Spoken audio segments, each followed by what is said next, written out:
The year is 1870, and the place is somewhere deep in Texas. The rearing of Longhorn cattle from northern Mexico is booming and has become a major source of income for the Texan farmer. At the same time, it has attracted cattle thieves of all kinds. In this two-player strategy game, each player will assume the identity of one of these particularly feared outlaws.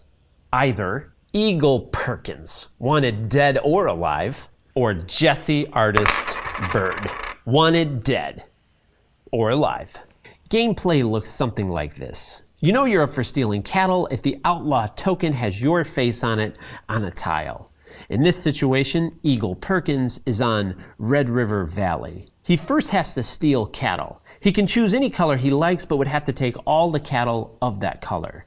He'll choose white, take the 2 cattle, put them in his personal herd. Now he has to move the token. He has to move the token the number of cattle that were stolen, in this case, 2. So he can move 1, 2, or he can move 1, 2. He can move anywhere he likes as long as it's 2 moves and there's cattle. So for example, he couldn't move the Tulsa because there's no cattle. So he's gonna go 1 and 2. He'll place it on Sullum Tree, and you know the tree's Sullum because there's a vulture in the branch and there's a hanging rope.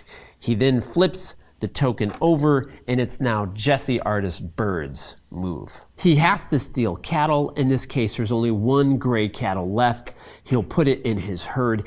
Anytime a player causes a tile to become empty of cattle, they must play the action token. In this case, it's a $400 gold nugget, and he gets to keep that in his herd. There's 19 action tokens that are to be picked out randomly at the beginning of the game and also randomly placed on the tiles. There's a myriad of different value gold nuggets. There's the branding iron, which allows you to steal cattle also from adjacent tiles. There's the good old snake oil elixir, which allows you to play another turn, but they're not all good action tokens. Snake, for example, causes cattle from your herd to be scattered back onto the board. There's the ambush, which means you get to steal either gold or cows from the opposite player. There's epidemic, which means all the cattle on the board of one color goes away, so those cattle are worth no points at the end of the game. Then there's the sheriff. Ugh, bad deal. If you have to take this token, the sheriff captures you and you immediately lose the game. The strategy in Longhorn comes in finding an opportunity to force your opponent to get arrested, or to end up with the most amount of money at the end of the game. But that poses its own brain challenge.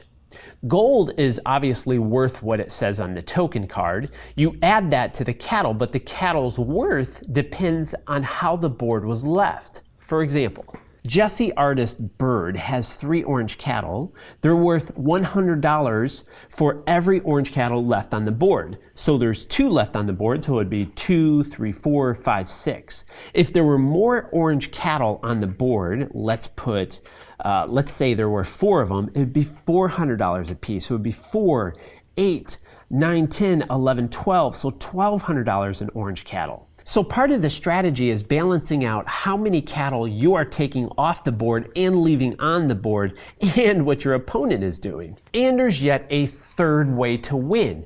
If you collected all 9 of one color of cattle, you instantly win.